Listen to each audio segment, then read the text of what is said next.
فلسطين ايد وحدي شابكين صرخة وانقلاب مخيمات لاجئين من افريقيا لفلسطين ايد وحدي شابكين صرخة وانقلاب مخيمات لاجئين بنقول لبابلون رغم القاهرة احنا هون يرجع عبد الناصر ومانديلا نيلسون والتحية للصوفية تحية للبوذية تحية للبيئة وجميع انواع الروحانية تحية للشعب الرستفاريين صرخة وانقلاب مخيمات عودة لاجئين.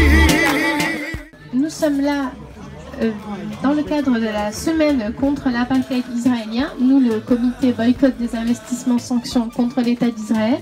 Donc qu'est-ce que c'est l'apartheid et pourquoi Israël est coupable d'apartheid et pourquoi Lidl aime et soutient l'apartheid en commercialisant ses produits? Tout simplement, l'apartheid, selon l'ONU, c'est un groupe dominé qui de manière institutionnelle et de manière au niveau de l'État commet des actes des crimes contre l'humanité à l'égard d'un peuple donné et que ça se répète de manière constante et systématique. Donc on a des exemples concrets, c'est le mur. Je ne sais pas si vous savez quand même qu'il y a un mur en Cisjordanie occupée qui fait plus de 700 km de long, qui fait plus de 9 mètres de haut, c'est-à-dire qui fait plus de 3 fois la hauteur du mur de Berlin, qui n'est pas du tout un mur de sécurité, mais qui est un mur qui permet de voler toujours plus de terres palestiniennes. Et il a été rendu illégal par la Cour pénale internationale en 2004. Donc ce mur constitue un crime de guerre qui caractérise l'apartheid, dont Lidl se rend complice en vendant les produits. Pamplemousse Jaffa, dans un emballage différent. Dans le monde entier, il y a plus de 200 villes en France et dans le monde entier, il y a des centaines de villes dans lesquelles il y a des actions contre l'apartheid israélien. L'apartheid, vous savez, ça veut dire séparation. Ça a été inventé en Afrique du Sud pour séparer les blancs des noirs. Les blancs ont inventé l'apartheid pour mettre les noirs à part dans des ghettos, dans des bantoustans et pour les faire travailler leur compte à bas prix. Eh bien cet apartheid, ça existe aussi en Israël, en Palestine plus exactement, puisque Israël a construit tout un système d'apartheid, de séparation, pour isoler les Palestiniens en Cisjordanie, dans des bantoustans. Ils ont construit un mur de plus de 750 km de long qui coupe la Cisjordanie et qui annexe beaucoup de terres et beaucoup de points d'eau en Cisjordanie. Et ils ont également, en Palestine, en Cisjordanie, construit des checkpoints, c'est-à-dire des points de barrage, des points de contrôle policiers, où les Palestiniens sont obligés de s'arrêter, faire la queue, présenter leurs papiers, et parfois, ils passent des heures, parfois les checkpoints sont fermés, on ne peut pas passer, parfois les malades doivent attendre. Il y a eu des morts et des femmes enceintes qui ont accouché dans les checkpoints parce que les checkpoints étaient très longs à avancer. Voilà ce que font subir les Israéliens, le gouvernement israélien, l'État israélien actuel aux Palestiniens. Et cette semaine d'apartheid, c'est pour dénoncer ces mesures-là, pour dénoncer cette réalité. Également le nombre de prisonniers, puisque l'emprisonnement est une des modalités d'application de l'apartheid. S'il y a des clients qui veulent dire quelque chose à ce sujet, vous pouvez dire quelque chose. Vous voulez dire quelque chose, monsieur? Merci. Il y a également une grande campagne sur Facebook.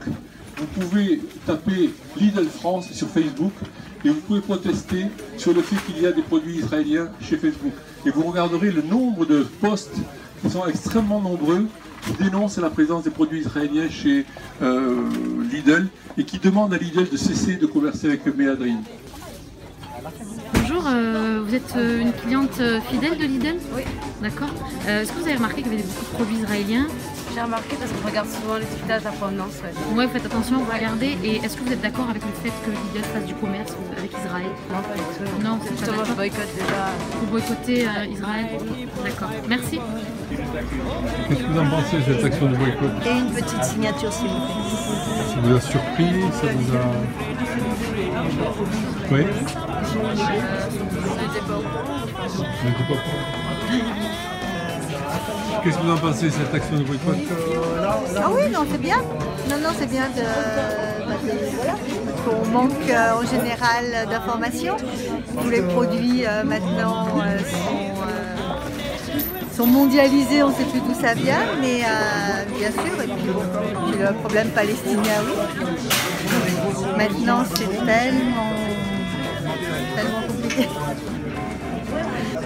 Qu'est-ce que vous en pensez de notre action de boycott? Il est bien.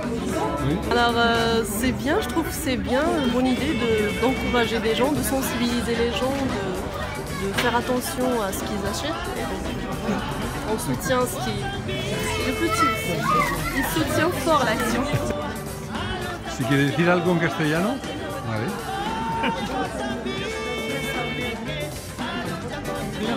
Se ve que es internacional. Todo el apoyo a Palestina y hay que luchar porque sean libres. C'est ça aussi. Qu'est-ce que vous en pensez de cette action? C'est bien, quoi. C'est bien de dénoncer ce genre de choses, sinon on peut nous vendre tout, n'importe quoi et faire participer à des choses, faire participer économiquement à des choses sur lesquelles on n'est pas d'accord. D'accord. Merci beaucoup. Ouais. Qu'est-ce que vous en pensez de notre action? Votre nom, prénom et une petite signature, s'il vous plaît. Tu peux tenir? Oui, bien sûr. Qu'est-ce que vous en pensez de notre action? Bah, c'est bien, c'est une bonne action, c'est génial et il faut continuer comme ça, faut rien lâcher. Donc je vous souhaite une bonne continuation et j'espère que vous allez réussir. Ça vous a... Bon, on va réussir, vous aussi. Non, c'est honteux, surtout que c'est des produits qui sont produits sur des terres qui leur appartiennent pas normalement, hein, voilà. Hein. Et puis tout le monde fait comme si ça n'existait pas, ce problème. Et en ce moment, ce qui me fait peur, c'est que l'État français aujourd'hui va dans le sens d'Israël, légitime l'action d'Israël. Ça fait encore plus peur, quoi. Parce que avec l'état d'urgence qui va être entré dans la Constitution, ça me fait peur.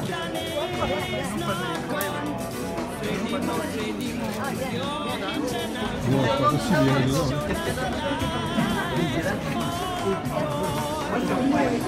On les tient. Vous voulez dire quelque chose? Toutes les semaines. Qu'est-ce que vous en pensez? Pas grand chose, mais je pense quand même que ce qui se passe en Palestine, c'est pas acceptable, surtout c'est pas médiatisé, on n'en parle pas souvent, on n'en parle pas assez et c'est pas normal.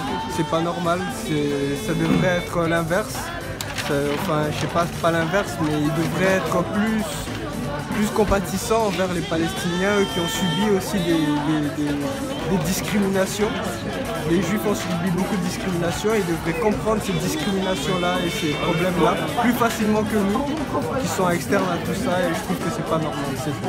Et merci. Voilà, je suis content que des gens comme vous continuent à protester, à montrer leur mécontentement envers. Vous pouvez le faire avec nous aussi si vous voulez. Vous pouvez laisser vos coordonnées et venir.